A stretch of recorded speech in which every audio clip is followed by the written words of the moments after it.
Yeah very good evening.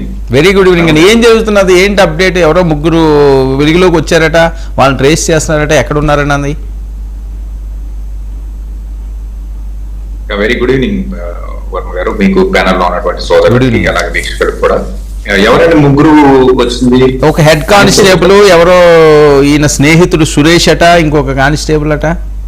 ఒక head constable ఏదో చెప్తారులేండి, ప్రభుత్వం ఏదో చెప్పాలి కదా. కరెక్ట్ కాదా అది? అంటే అఫీషియల్ గా ఇన్ఫర్మేషన్ ఏమీ లేదు దానికి సంబంధించి. ఈ కేసు ఒక రకంగా చెప్పాలంటే కొంత లోపభూయిష్టంగా వెళ్తుంది అనేది ప్రస్ఫుటంగా సామాన్యులకు కూడా అర్థమైపోయినటువంటి ఒక పరిస్థితి.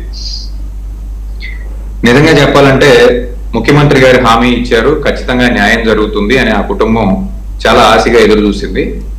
మరి ఈ రిమాండ్ రిపోర్ట్ చూసినప్పటికీ, తర్వాత నాగరాజ్ గారి దగ్గర నుంచి వీళ్ళు తీసుకున్నటువంటి ఇన్ఫర్మేషన్ కానివ్వండి, అంతా చాలా ఫిల్లింగ్ ద బ్లాంక్స్ లాగా అస్తవ్యస్తంగా ఉంది.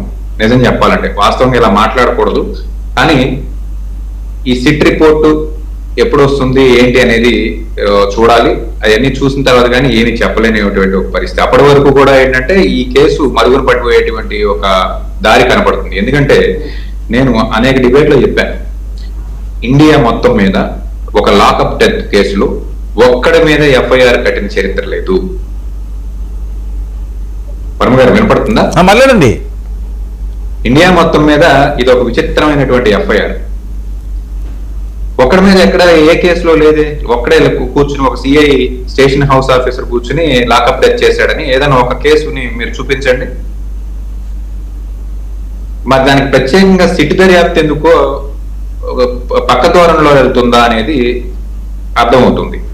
రెండో విషయం ఏంటంటే ఈ రిమాండ్ రిపోర్ట్ లో చనిపోయాడు అని చెప్పేసి ప్రభుత్వం బహిరంగంగా ప్రకటించింది. అని ఎప్పుడు చనిపోయాడు, ఎక్కడ చనిపోయాడు, స్టేషన్లో చనిపోయాడా, లేకపోతే ప్రజా ఆరోపణలలో భాగంగా వాళ్ళు చెప్పేది నిజం అనుకుంటే ఖచ్చితంగా దీనిలో చనిపోయాడా, హోటల్లో చనిపోయాడా, శవం ఎక్కడి నుంచి ఎక్కడికి ట్రావెల్ చేసింది, ట్రావెల్ చేసినప్పుడు వాళ్ళకి అసిస్టెన్స్ ఇచ్చింది ఎవరు, తర్వాత అక్కడ నుంచి ఖననం ఎక్కడ చేశారు, ఖననం చేసిన తర్వాత ఈ రోజు దీనంగా కుటుంబం వేడుకుంటుంది కదా, కనీసం బూడిదైనా ఇవ్వండి, మేము అస్థికలు ఇస్తే మేము తదనంతర కార్యక్రమాలు చేసుకుంటామని చెప్పేసి మరి దాని సంగతి కూడా చెప్పారు. ఇవన్నీ కూడా బేసిక్ ఇన్ఫర్మేషన్స్. చనిపోయాడని చెప్తున్నారు, ప్లేస్ ఎక్కడో చెప్పాలి, టైం ఎప్పుడో చెప్పాలి, బాడీ ఎక్కడ డిస్ట్రాయ్ చేశారో చెప్పాలి, అస్థికలు తీసుకొచ్చి ఇవ్వాలి.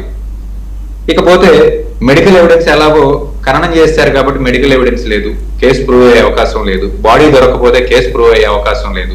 సింపుల్ గా నాగరాజు గారు నాకేం తెలియదు అని అంటున్నారు. కానీ సిట్టు దర్యాప్తులో ఇవాళ ఒక 4 పేర్లు వచ్చినాయి. వాళ్ళందరూ కూడా నాగరాజు గారి కన్నా కింద ఉన్న వ్యక్తులు. కానీ ఇందాక రాజీవ్ గాంధీ గారు మాట్లాడుతుంటే అడ్డురాబోయాను, కానీ మళ్ళీ ఆయన కూడా నా తోటి న్యాయవాది కాబట్టి, రాజకీయాల కన్నా ముందుగా ఆయన న్యాయవాది కాబట్టి ఆయన లేవనెత్తినటువంటి ఒక విషయం ఏదైతే ఉందో అది కరెక్ట్ గానే అడిగారు. టాస్క్ ఫోర్స్ పోలీసుల్ని ఎందుకు ఈ ఎఫ్ఐఆర్ లో చేర్చలేదు అనే దానికి ఈ రోజు వరకు కూడా ఒక క్వశ్చన్ మార్క్ గా వదిలేశారు. రెండోది, టాస్క్ ఫోర్స్ సిపి గారి ఆధ్వర్యంలోనే పనిచేస్తుంది.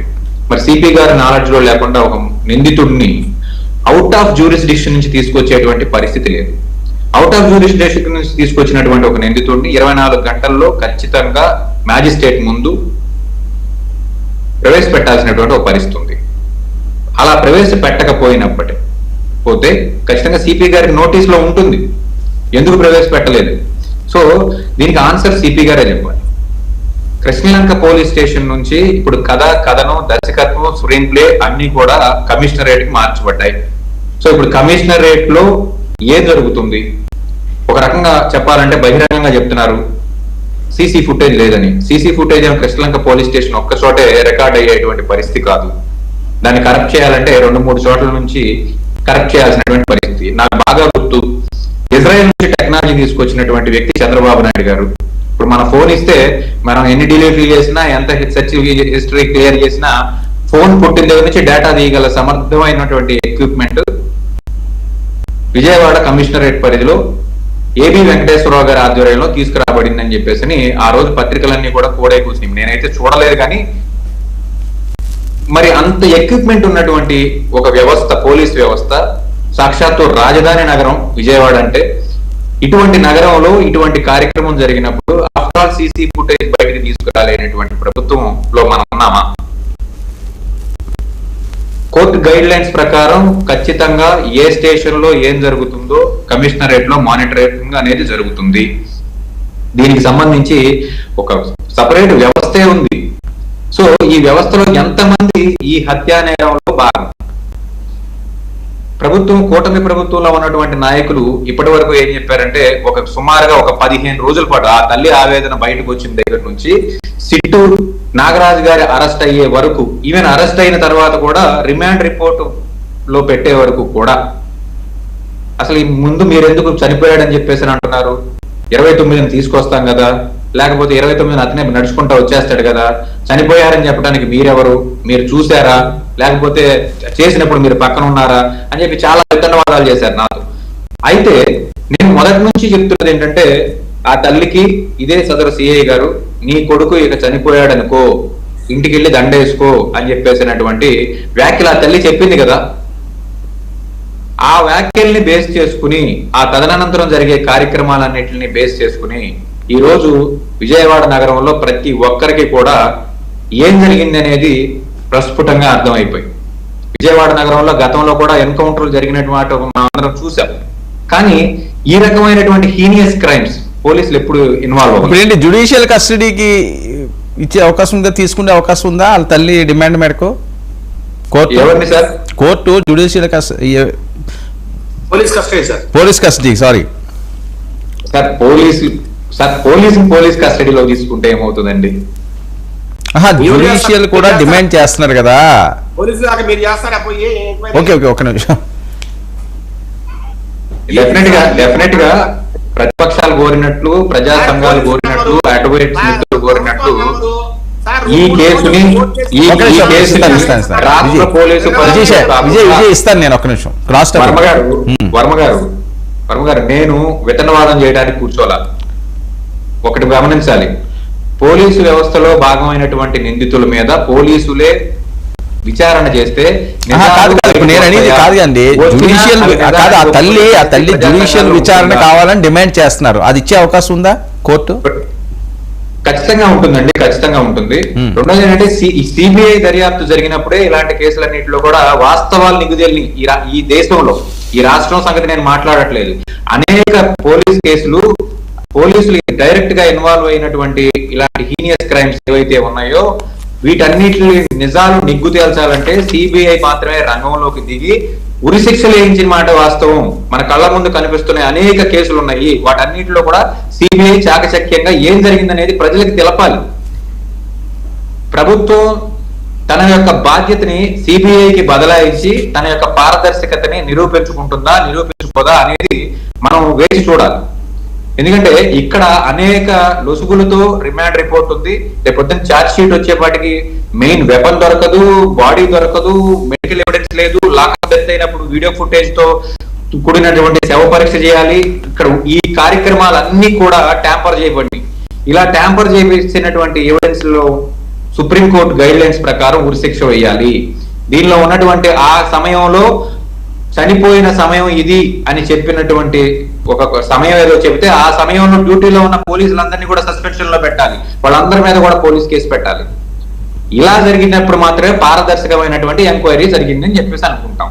అంతే తప్ప ఏదో ఒకటి మీద మొత్తం అంతా నేరం మోపేసి ఏంటి అతను తీసుకెళ్లి రిమాండ్ లో పెట్టి అతనేమి మాట్లాడకుండా, రిమైనింగ్ వాళ్ళు ఎవరిని ప్రశ్నించకుండా, వాళ్ళ మీద కేసులు కట్టకుండా ఉంటే ఖచ్చితంగా ఈ కేసు విషయంలో న్యాయం జరగదు. అఫ్ కోర్స్ అయితే రౌడీ షీటర్ అయి ఉండొచ్చు, లేకపోతే హీనియస్ క్రైమ్స్ చేసేటువంటి వ్యక్తి అయి ఉండొచ్చు. చనిపోయిన తర్వాత కూడా పదే అతను పోక్సో కేసులో నిందితుడు, 14 ఏళ్ల పిల్లని చేర్చాడు, ఇలాంటి కార్యక్రమాలన్నీ కూడా మాట్లాడుతున్నారు. ప్రపంచం మొత్తం తెలుసుకోవాల్సింది ఏంటంటే అతని యొక్క పోక్సో కేసులో అతను ఎక్విడెంట్ నిరపరాధిగా బయటకు వచ్చాడు.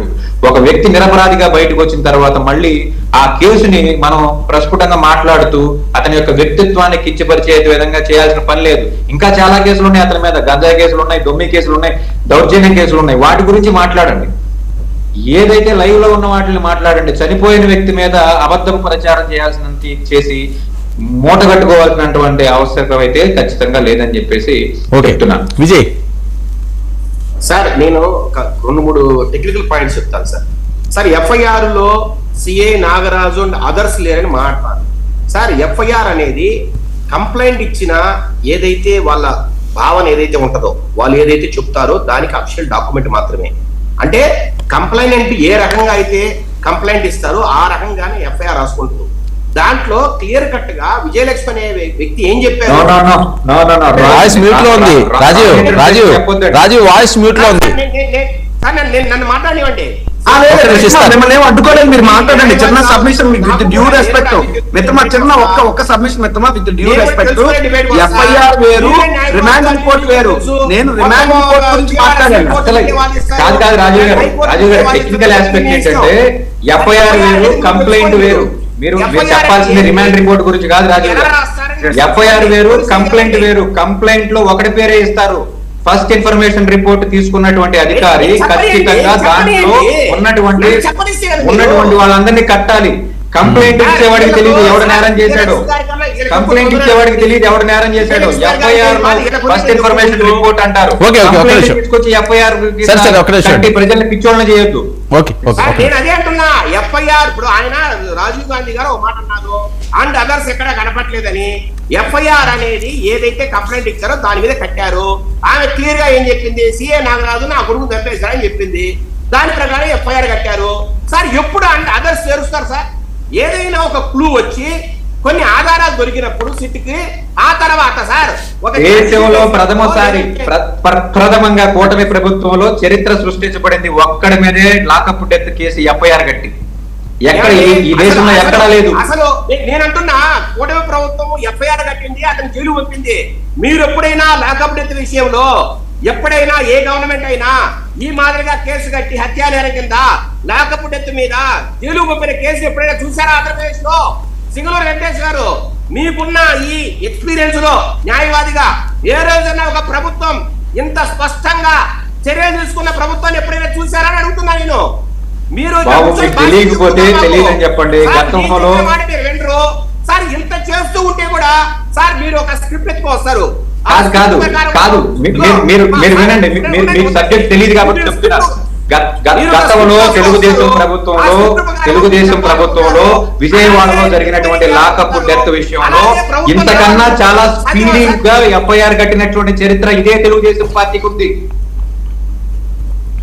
సిపి సురేంద్రబాబు గారి హయాంలో విజయవాడలో జరిగినటువంటి బుడ్డసెత్తని ఎన్కౌంటర్ విషయంలో ప్రభుత్వం ఇక్కడలాగా 40 రోజులు తాత్సారం చేయలేదు. మీరు మాకు చెప్పకండి. 20 సంవత్సరాల ఎక్స్పీరియన్స్ ఉన్న అడ్వకేట్ గా నేను చెప్తున్నాను. మీకు లా తెలియదు కాబట్టి మీరు దయచేసి మా దాంట్లో మీరు మీరు చేసినది ఖచ్చితంగా డిలే. మీరు చేసిన enquiry delay, FIR delay, remand delay. ఎందుకు తాత్సారం చేసింది? ఒక నెల పాటు మీరు చేసినటువంటి లోపభూయిష్టమైనటువంటి పనుల వల్ల ఖచ్చితంగా ఈ రోజు సీసీటీవీ ఫుటేజ్ జరపడట్లేదు అన్నారు కోర్టుకు వచ్చి పోలీసులు. ఎంత చేతకానితనంలో ఉన్నాం మనం ప్రభుత్వమే కదా నడిపేది. హోమ్ మినిస్టర్ గారు ఏం చెప్తున్నారు? మీరు ఎక్కడన్నా కూర్చుని ఒక్క నిమిషం వెంకటేష్ గారు, మీరు మాట్లాడుతున్నారు, మాట్లాడలేదు కదా. డిస్టర్బెన్స్ వస్తే ఎవరికీ తెలియట్లేదు అసలు ఏం మాట్లాడుతున్నారు.